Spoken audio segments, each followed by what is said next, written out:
And this is the kind of morality that you get out of a divine command theory that, again, offers no retort to the jihadist other than, sorry, Buster, you happen to have the wrong God.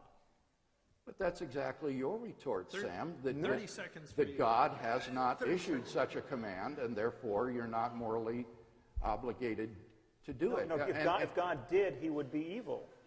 I mean, so I can get behind that God. If God is issuing that command, he is an evil the problem bastard. is that you see on atheism, you don't have any basis for making that kind of moral judgment. I've tried to give you a basis. I'm sorry.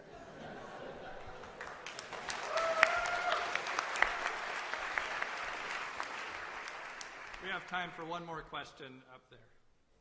This is for Dr. Craig. I wanted to ask you about consensus. About what? Consensus. Consensus? Yeah, so if we're all looking for the same answer to a question, I think we would value a consensus. And the idea of a consensus is something that's very much valued within scientific thought. So if God is the basis for morality, it seems like it would be easy to come up with a consensus. And yet within Christianity, among Christians who are reading the same Bible and worshiping the same God, you find an absence of consensus, where questions like, is evolution true, or is homosexuality wrong, there's a vast variety of debate within Christianity, almost as much as there is with Christianity and secularism. And yet in the secular world, those questions, we have found consensus, and they've generally been put to rest. So do you value consensus, and how do you account for the lack of that within the Christian? Well, consensus on doctrinal issues is not relevant here. You would have to be talking about a lack of consensus on moral issues, and I think there would largely be a consensus on moral issues. As I said in my first speech, I'm not offering Dr. Harris a new set of applied ethical values. I think we largely agree on the issues of applied ethics. What I'm offering to him is a sound foundation for the moral values and duties that we both hold dear and recognize. So any disagreement about the perception of moral values is an epistemological question, not an ontological question.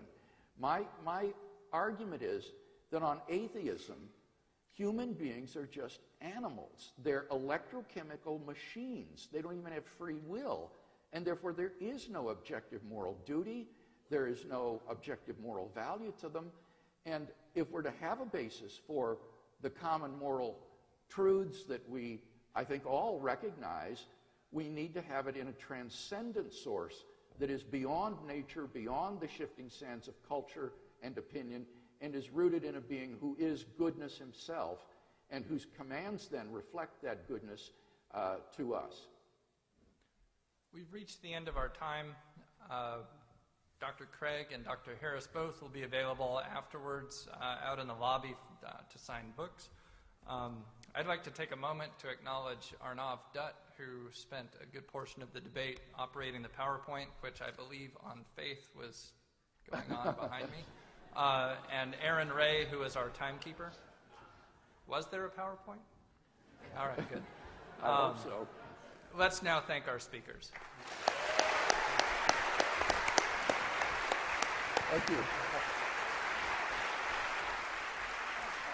Good job.